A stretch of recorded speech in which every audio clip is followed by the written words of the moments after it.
আসসালামু আলাইকুম। এস কালো জাদু ইউটিউব চ্যানেলে আপনাদের সবাইকে স্বাগতম। অন্যান্য জাতি ভাইদের প্রতি আন্তরিক ভালোবাসা। আজকে যে বিষয়টি নিয়ে কথা বলবো, শত্রুকে দেশান্তরী করার মন্ত্র।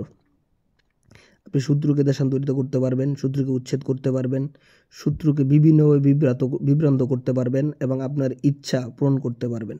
যেমন এই কাজটা অবৈধ ক্ষেত্রে লাগাবেন না দয়া করে, কারণ এগুলো ভানের কাজ আমি দিতে চাই না। এটা খুব মারাত্মক একটা কাজ। আপনারা দেখেন, মন্ত্রটা দেখলে বুঝতে পারবেন যে আসলে মন্ত্রটা কি সঠিক কাজ করবে কি না। তাহলে আপনারা অবৈধ ক্ষেত্রে কাজটা করবেন না। সঠিকভাবে যারা বিপদ-আপদে আছেন, প্রবলেমে আছেন, যে শত্রু আপনাকে অনেকভাবে জ্বালাতন করতেছে, আপনার রাস্তাঘাট বন্ধ করে দিতেছে, আপনার চাকরির সমস্যা, ব্যবসার সমস্যা করতেছে, বা আপনার কোনোভাবে আপনার জড়িত হলে জমি নিতেছে, বিভিন্ন মিথ্যা মামলা দিয়ে হয়রানি করতেছে, এই ক্ষেত্রে আপনি এটা প্রয়োগ করতে পারেন। ইনশাআল্লাহ শত্রুর ক্ষেত্রে জয়ী হবেন, এটা 100%। কারণ এরকম ফালতু বিদ্যা আমি কোনো সময় অনলাইনে দিয়ে থাকি না।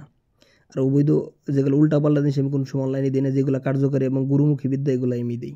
কারণ আমার উস্তাদের ডায়েরি থেকে নেওয়া এটা। আর একটা কথা বলি, আপনারা অনেক বলবেন যে হীরা ভাই মন্ত্র তো উচ্চারণ করে না। আমি কেন উচ্চারণ করি না, এটা যারা তান্ত্রিক গুণী ওরাই বুঝতে পারে কেন আমি মুখ দিয়ে উচ্চারণ করি না। আপনারা কোনো জায়গায় না বুঝতে থাকলে বলবেন, আমি বুঝিয়ে দেবো। যেমন ফুলান, এই জায়গায় ওর নাম উচ্চারণ করতে হবে, ঠিক আছে?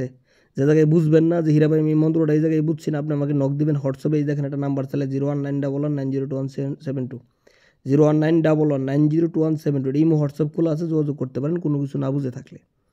এই যে আজকে যে বিষয়টা নিয়ে কথা বলতেছি, এটা তো আমি উচ্চারণ করি কী হবে এটা আমি বলতে চাই না অনলাইনে। যারা তান্ত্রিক গুণী বা যারা এই বিষয় নিয়ে কাজ করে, ওরা বলতে পারবে যে এটা কেন আমি মুখ দিয়ে উচ্চারণ করছি না।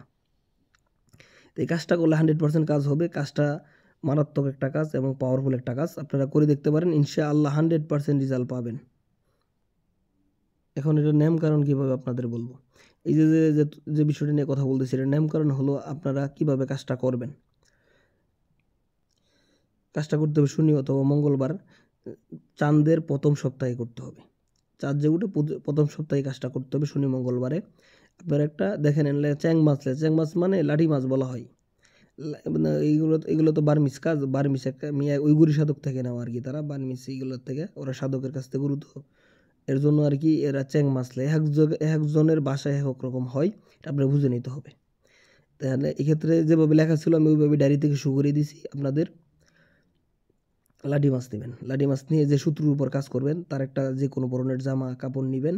আর যে হাঁটাচলা করে খেয়াল রাখবেন, বাম পায়ের বালুগুলা বা ধুলিগুলা নেবেন, ওই কাপড়ের মধ্যে পেঁচাবেন। পেঁচায় সাইরা ওই যে আপনার যে শত্রুর উপর কাজ করবেন, ওইটা যে আপনার লাঠি মাছটা ধরবেন, ওর মুখটা মানে বড় ধরেন লাঠি মাছ নেবেন, নাহলে শোল মাছ নেবেন, ঠিক আছে? লাঠি মাছ আসছে, আপনি শোল মাছও নিতে পারেন, কারণ লাঠি মাছগুলোর ছোটো হইতে বেশি, শোল মাছটা একটু বড় হয়।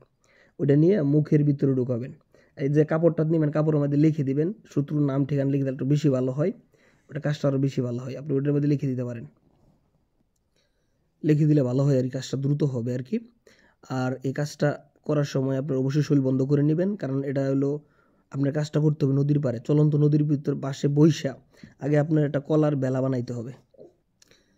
কলার বেলা বানাবেন, বেলা বানায় ওইটার মধ্যে আপনার 7 জাতের ফল দিবেন। ফল দিয়ে ওই যে মন্ত্রটা আমি সামনে নিয়ে আসছি আপনাদের, এই মন্ত্রটা 7 বার পরে ওই জায়গায় যে কি উদ্দেশ্য এই বেলার মধ্যে, মানে সবগুলোর সামনে নিয়ে 3টা আগরবাতি ধরাই দিবেন, 3টা মোম ধরাবেন ওই বেলার ভিতরে, 7 জাতের ফল দিবেন, একটু আতর গোলাপ ছিটাবেন ওটা বেলার ভিতরে, ছিটাই হেরে ওইটা আপনি মন্ত্রটা 7 বার বলবেন, কি উদ্দেশ্য পড়তেছেন ওটা বলবেন।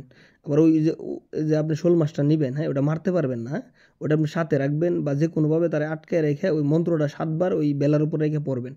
পড়া শেষ হইলে ওই বেলাটা বাসায় দিবেন, শোল মাছটা রেখে দিবেন, বা লাড়ি মাছের উপর লাড়ি মাছটা রেখে দিবেন। রেখে দিয়ে এই মন্ত্রটা 108 বার ওই লাড়ি মাছের উপর পড়বেন।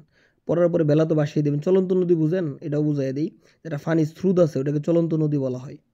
ওই স্রোতের ভিতরে ওই বেলাটা বাসায় দিবেন, খাবার সকালে যে হানা মন চাই না যাক, সকালবেলা করবেন এই কাজটা। একদম সকালবেলা মানুষ উঠার আগে, যেমন সূর্য উঠতে থাকে তখন এই কাজটা করবেন শনি মঙ্গলবারে।